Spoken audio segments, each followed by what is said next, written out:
रात के करीब 1 बजे गुल्ली, बुल्ली और सॉन जमकर पार्टी करने के बाद अपने घर जा रहे थे। लेकिन इन लोगों ने रोड पर ट्रैफिक होने के कारण एक जंगल के रास्ते का शॉर्टकट ले लिया और ये जंगल बहुत ज्यादा सुनसान है। दूर दूर तक कोई भी आदमी नहीं है। इन लोगों ने पार्टी में थोड़ा सा शराब पिया था, जिसके कारण गुल्ली को ज्यादा ही नशा चढ़ गया है और वो नशे में कुछ भी बड़बड़ा रहा होता है। रोम रोम भाइयों, सिस्टम पार देंगे, सिस्टम पार देंगे।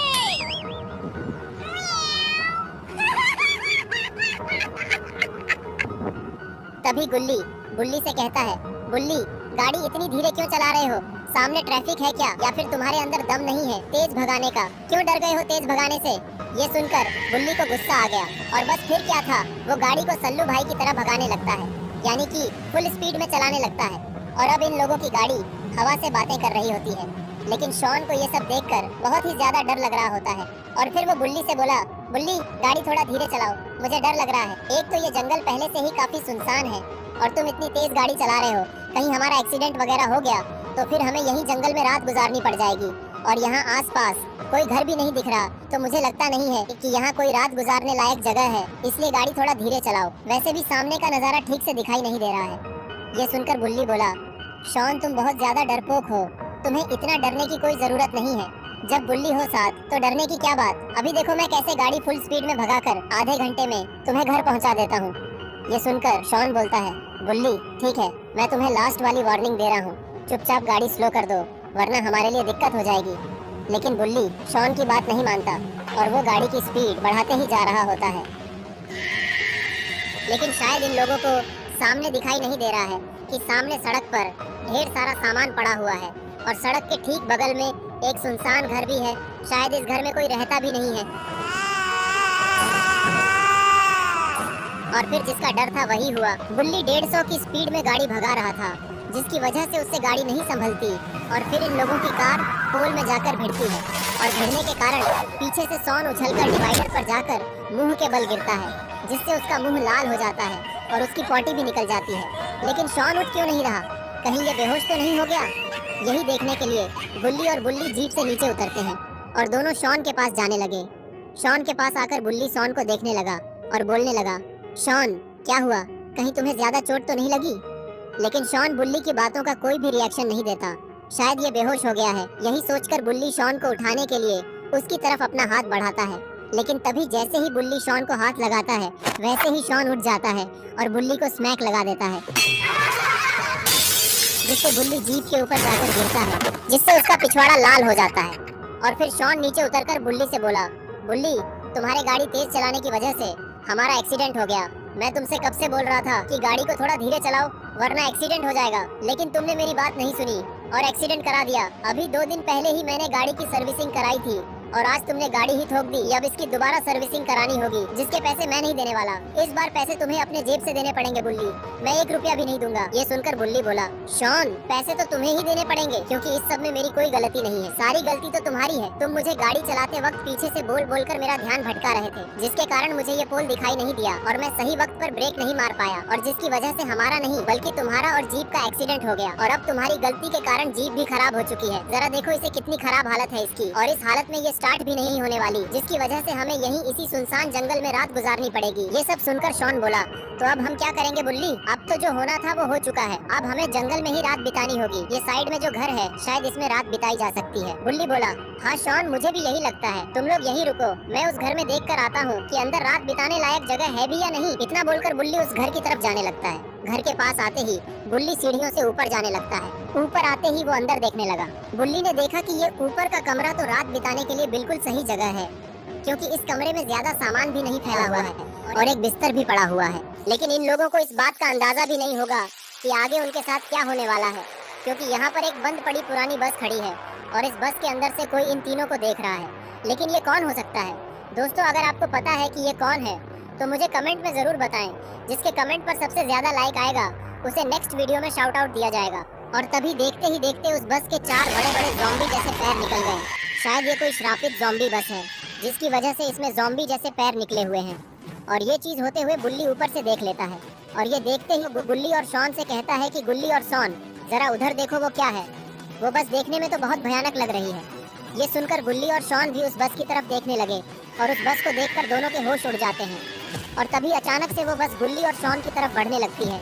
ये देखकर गुल्ली और शॉन की सांसें थम सी गईं और वो एक ही जगह पर डर के मारे खड़े खड़े ही फ्रीज हो गए। तभी गुल्ली इन लोगों को बोलता है, गुल्ली और शॉन वहाँ खड़े खड़े देख क्या रहे हो? जान प्यारी नहीं है क्या? अगर जान प्यारी है तो जल्दी से वहाँ से भागो, वरना वो बस तुम दोनों को कुचल कर मार डालेगी।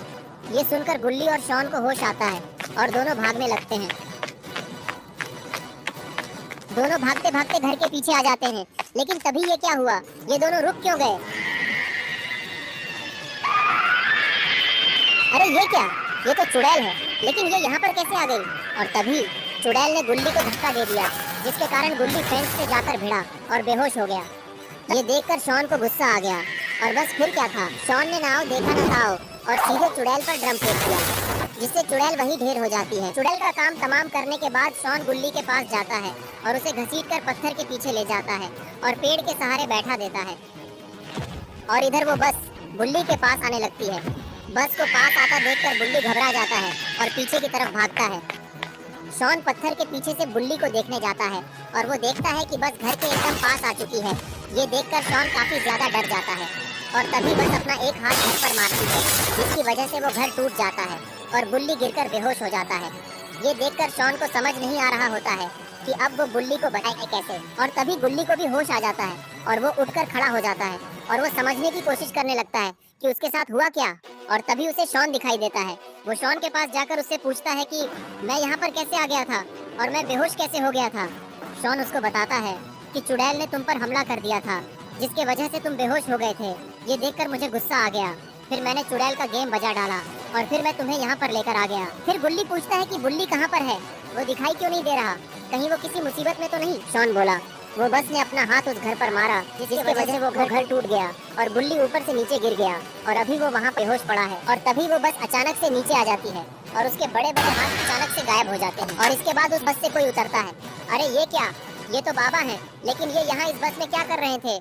और फिर बाबा बुल्ली को उठा लेते हैं और उसे बस में ले जाने लगते हैं। पीछे से गुल्ली और शॉन बाबा को ये सब करते हुए छुपकर देख रहे होते हैं। तभी शॉन गुल्ली से बोला, अरे ये बाबा यहाँ पर कैसे आ गए? बाबा को देखकर गुल्ली खुश हो जाता है और वो शॉन से बोलता है कि बाबा यहाँ पर हमें बचाने के लिए आए हैं और बाबा ने उस बस को भी ठीक कर दिया है। देखो बड़े बड़े हाथ गायब हो चुके हैं। और फिर शॉन बोलता है कि हाँ गुल्ली, मुझे भी यही लगता है, लेकिन एक बात मुझे समझ में नहीं आ रही कि आखिर बाबा इस बस में पहुँचे कैसे। ये दोनों बात कर ही रहे थे कि तभी बाबा वापस से बस से उतरते हैं और गुल्ली और शॉन को इधर उधर ढूंढने लगते हैं।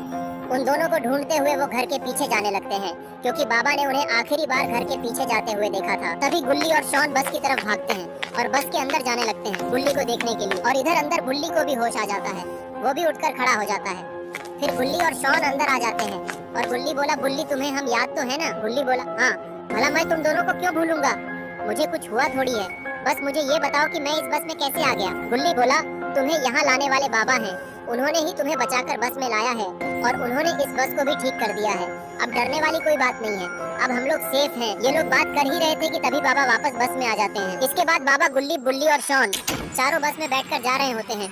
तभी बुल्ली पूछता है कि बाबा, आपको कैसे पता चला कि हम मुसीबत में हैं और आप यहाँ पर कैसे आ गए? बाबा बोले कि चलो मैं तुम्हें पहले तुम्हारे घर पर छोड़ देता हूँ, फिर वहाँ पर बैठकर आराम से बातें करेंगे और मैं तुम्हारे सारे सवालों का जवाब दे दूंगा। इसके बाद बाबा बस को जंगल के और अंदर लेकर जाने लगते हैं। लेकिन बाबा इन्हें जंगल के अंदर क्यों ले जा रहे हैं?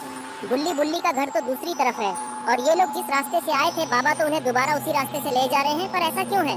तभी गुल्ली बाबा से पूछता है कि बाबा, हम तो इसी रास्ते से आए थे, तो हम दोबारा इस रास्ते से क्यों जा रहे हैं? हमारा घर तो दूसरी तरफ है। लेकिन बाबा ये सुनकर गुल्ली की बातों का कोई जवाब नहीं देते और बस चुपचाप मुस्कुरा रहे होते हैं, जिसे देखकर गुल्ली बुल्ली और शॉन को भी कुछ समझ नहीं आता। तभी गुल्ली बाबा से बोलता है कि बाबा, मुझे तो आपने कुछ गड़बड़ लग रही है, क्योंकि आप मेरे बातों का जवाब ही नहीं दे रहे हैं। ऐसा तो आपने कभी नहीं किया, कहीं आप नकली बाबा तो नहीं जो हमें भैंस बदलकर पागल बना रहे हैं? बाबा बोलते हैं कि तुम लोगों को ऐसा क्यों लग रहा है कि मैं नकली बाबा हूँ, और मैंने तो तुम लोगों की जान बचाई है इस ज़ॉम्बी बस से, और तुम लोग मुझे थैंक्स बोलने की जगह नकली बाबा बता रहे हो।